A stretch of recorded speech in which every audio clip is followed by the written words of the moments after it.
Hello again.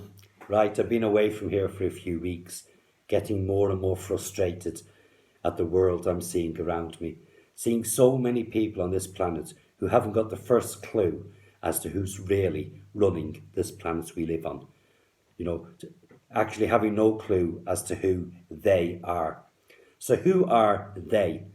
Well, many people call them a cabal, and some people refer to them as the 1%, which is very misleading. But if you've watched any of my previous videos, you will countless times have heard me referring to these people as the puppet masters. But there is one true saying, and it's this: follow the money. Because we're talking about the mega rich here. We're talking about multi billionaires, and in some cases, even trillionaires. Okay? But at the same time, I believe that we're talking about no more than maybe 200 people of a select group of people or influential families, about 200 people worldwide who are probably the real power on this planet. So, how do these people attain such gross wealth? Well, if you think of the commodities, the valuable commodities on this planet, first of all, you think of food and water. But food and water can be sourced from anywhere on this planet, and that makes it practically impossible for any person or group of people to control the world food markets. But leave them aside, what other commodities are very valuable to this planet? Well, the mass production of weapons is very profitable in this planet, and the production and sourcing of oil and gas and other means of power is also very valuable. The financial systems throughout the world, whoever controls them is by virtue going to be extremely wealthy. And in the last few decades, the explosion in technology has also become a very profitable commodity. You think of how much money is spent on this planet every day in technology, and you know that the people who control this commodity are going to be mega wealthy.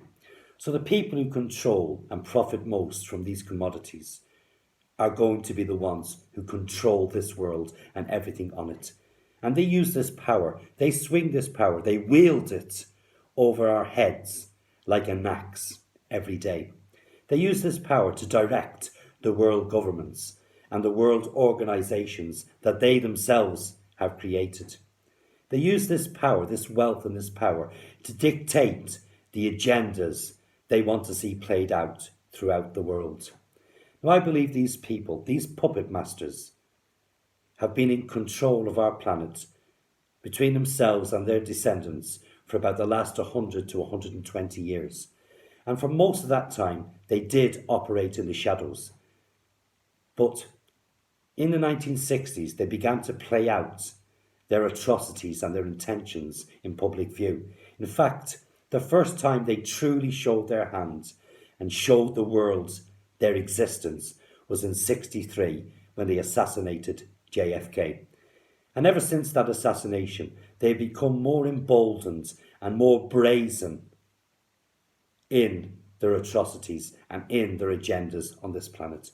And this brazenness has never been shown more than back in 2001 on 9/11, when in front of the whole world's eyes and in front of the mass media of the world, they sacrificed the life of 3,000 Americans in order to further their warmongering agenda.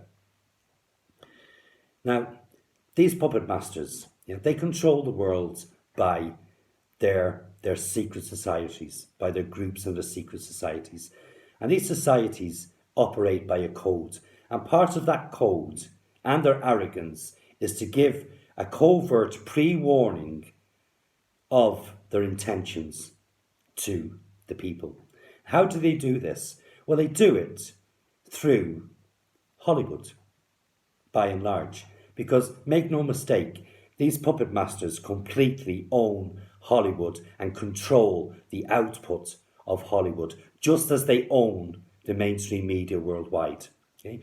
So there's an abundance of evidence in Hollywood movies of the intentions and of the planned atrocities of the puppet masters. If you think back to 2011, the movie Contagion. Contagion was more or less a step-by-step guide to the COVID virus we are facing now, right down to the point where they even blamed it in the movie on a bat. If you think of movies like The Enemy of the State with Will Smith, that movie was almost a blueprint of how they want satellite tracking of individuals to work, and also a blueprint of how they would shut down the life of any individual they found to be a threat to them and to their existence. And you've got movies like Executive Decision with Kurt Russell, Steven Seagal. It's a movie where terrorists show how they intend to hijack an aeroplane and fly it into buildings in an American city. Does that ring a bell? You've also got movies like The Hunger Games. And The Hunger Games basically is the puppet master's vision of the society, of the world which they want to create. Simple as. Now, even kids' movies have been untainted and untouched by the poisonous hand of the puppet masters. Throughout time, Disney movies have been shown to contain subliminal messages of a sexual nature in children's movies produced by Disney. Even movies that seem as innocent as a movie like Monsters, Inc.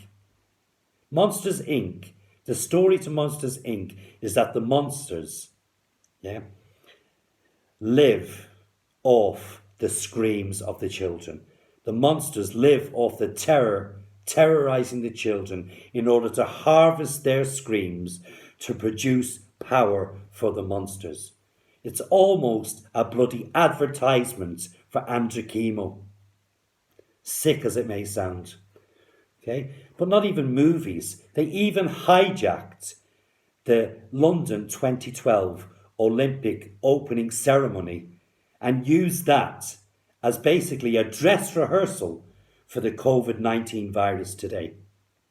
You see, these elite, these puppet masters, in their arrogance, they hide their intentions in plain view. But if you're willing to open your eyes and open your mind, you can see their intentions, you can see their workings, and you can see their agendas. In the 20th century, there wasn't one major incident or one major scare story that didn't have the puppet master's fingerprints all over it. All the wars of the 20th century were of their doing. All the assassinations of people they considered to be threats to them and their existence were all of their doing. All the agendas in the last 30, 40 years we've had forced upon us are all their agendas. They hijacked the feminist agenda in order to suppress and to castrate and to weaken man. They've pushed the gender and the transgender agendas in order to confuse the young people of the world regarding sexuality and gender. They've pushed the Black Lives Matter agenda in order to create division between different races. And they've pushed, in Europe, the mass immigration agenda, whereby forcing European countries to allow millions of Eastern immigrants into their country in order to create division, to create fear, to create suspicion, all in the name of diversity. Okay? Because all these agendas have got designs. That's the purpose of an agenda. They're designed to create division. They're designed to cause fear. Speaking of fear, the climate crisis nonsense and the COVID-19 nonsense we're suffering right now are all about fear, because the puppet masters, the elite, they feed on the fear of the masses. They profit from the fear of the masses. Okay? These agendas, are designed to create fear. Some are designed to suppress man, to castrate man, to remove man as a threat. Because they're not stupid, these puppet masters. They know they'll never be faced with 100,000 women bearing arms, endeavouring to take down a corrupt government or endeavouring to take down the elite. But they know they can be faced by 100,000 men with them intentions. So a lot of these agendas are designed to lose the threat of man, because man is the greatest threat to the existence of these puppet masters. Now, I'm tired of all these blindness. I'm tired of looking round me and seeing nothing but compliant sheep on this planet of ours. You know, it's time for people to wake up. It's time for people to open their eyes and open their mind to what's really happening on this planet. Because only when we all do this, only when we all open our eyes, only when we all accept the blatant evidence right in front of our faces, only when we stop allowing ourselves to be brainwashed and indoctrinated and controlled and basically enslaved, only when this happens will we be able to free ourselves from the grip of the elite, of the rulers, of the puppet masters. Because only when we free ourselves from their iron grip on us and our lives will we, individually, any one of us, be able to claim that we live on this planet as a free person. Right, until next time, guys, feel free to like, share, subscribe, comment. Let's have a chat. I'm going to make another video now, again, regarding the puppet masters, but how they gained control and also the atrocities and the lies and deceit they carried out with that control. Stay tuned. Bye for now.